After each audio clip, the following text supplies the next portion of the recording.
Hello, Dr. M. This is Rowdy Spears. I'm giving you my lab. I know it's kind of not really the eye pro and hand pro I normally would have, but I'm TDY. I was trying to get this done before I got here, but I couldn't get it done. So we're doing it now. So only thing I have with me is my brain, and not really the best hand tool ever.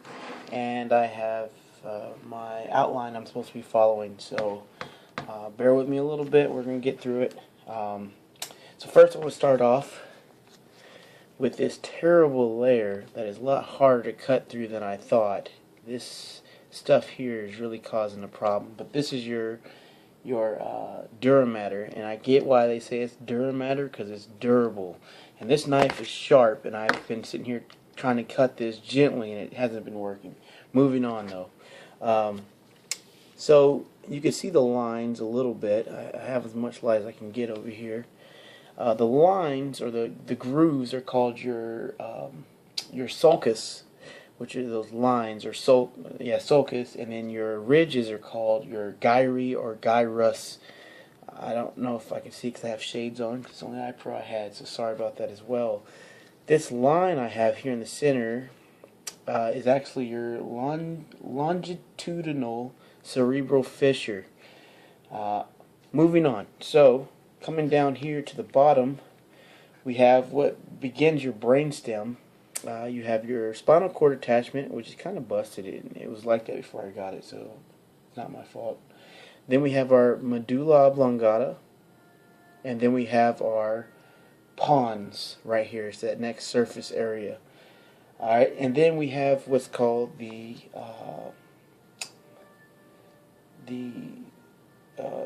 cerebral peduncle is actually going to be right here where that line's at. I hope you can see it. Right here where the line's at.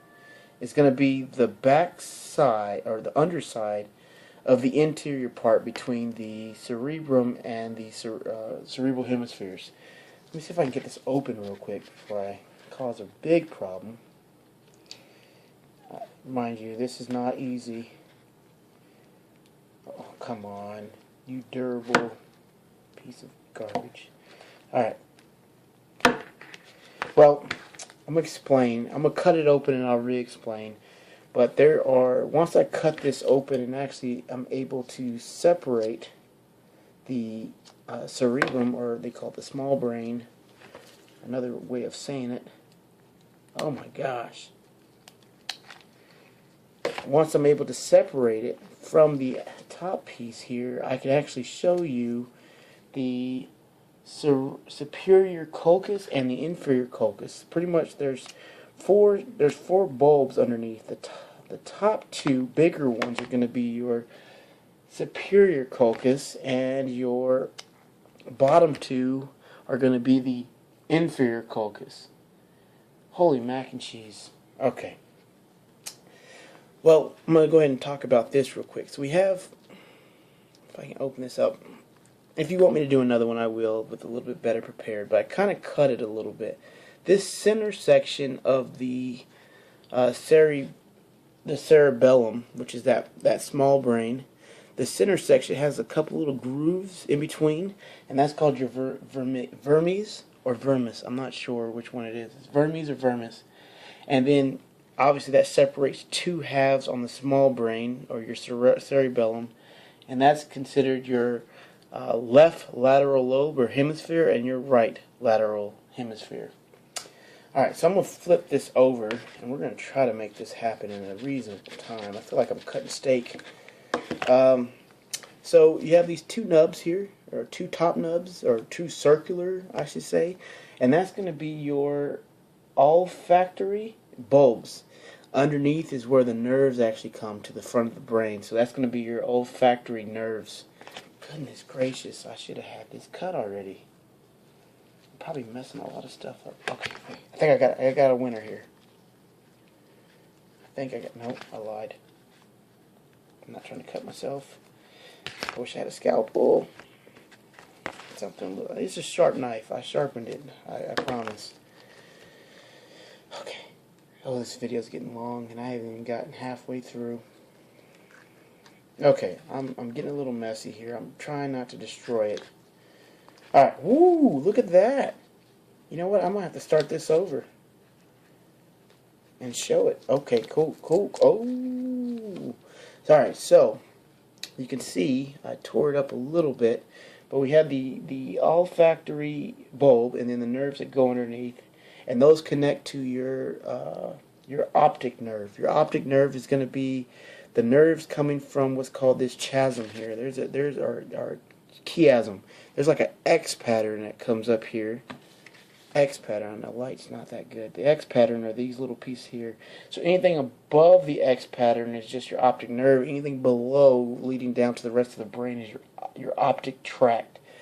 And then coming down a little bit further, which you can't see because I think I've cut a lot of stuff up, and I apologize, is your oculomotor.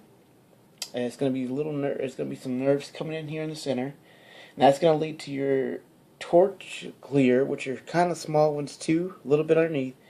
Then you have your trigeminal, which are bigger ones that come out to the outsides a little bit. They're a lot bigger nerves than the other ones.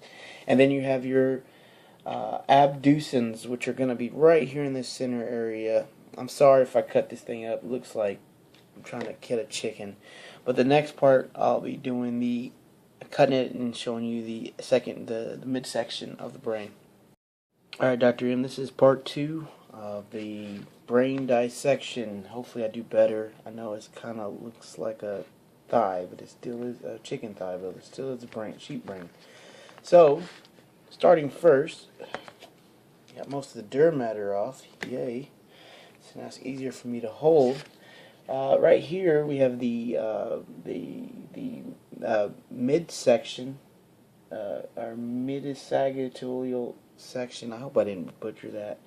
But if you can see, this layer, this lighter layer here, that's going to be your corpus callosum. The corpus callosum, and then which is sort of that area around it, and then you have your there's normally, let me pull my other brain up here. Can you see that? This material right here that I kind of chopped off is actually your part of your lateral ventricle, which is that opening there, but that's your septum pellucidum. Pellucidum. Okay. And then once we open this up, this layer actually is pretty cool because it allows certain things to pass through it because it's got little holes. But there's some, if I open this up, there's like some dark matter. It almost looks like bone marrow to me. I hope I can see it a little bit in there. That dark area is actually going to be your choroid plexus. Choroid plexus. I hope I said that right. Alright, so I'm pulling this brain out because it's a little easier for me to handle. You got this circle right here. That's your thalamus. And then right between the thalamus and this lateral ventricle, it's going to be your third ventricle. Your third ventricle. So you got the lateral ventricle, and then this area that I kind of chopped up surrounding the thalamus is going to be your third ventricle. Then we have our cerebral aqueduct, which is going to be underneath the thalamus here, and it actually leads to this like indent right here. And this area right here is your fourth ventricle. And then we come over here to the cerebral, or cerebellum, sorry, and you can actually see, it looks like a little tree in there of a lighter material and a darker material. That root or lighter material is going to be your white matter, also known as your arbor vitae, and then the dark area is actually considered gray matter. So that, I hope I didn't miss anything. Let me do a quick review here. Make sure I didn't miss any of these steps. Pituitary gland. Ooh, luckily I found that. It's actually going to be right here. Right in this little section right here is where the pituitary gland sits. Little circle. I think that's it. I believe that is it. What I just touched is the pituitary gland. Pituitary gland. I got all my nerves. I've got all my pons. My midbrain's done. Uh-oh, you might be on a streak here. I talked about the thalamus. The hypothalamus, if I didn't mention, is going to be this area right here too, right underneath the cerebral aqueduct is your hypothalamus, and technically this would be your epithalamus. It's not mentioned though.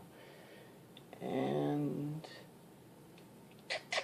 I think that is it.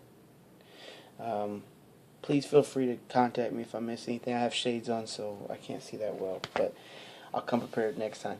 Alright, bye.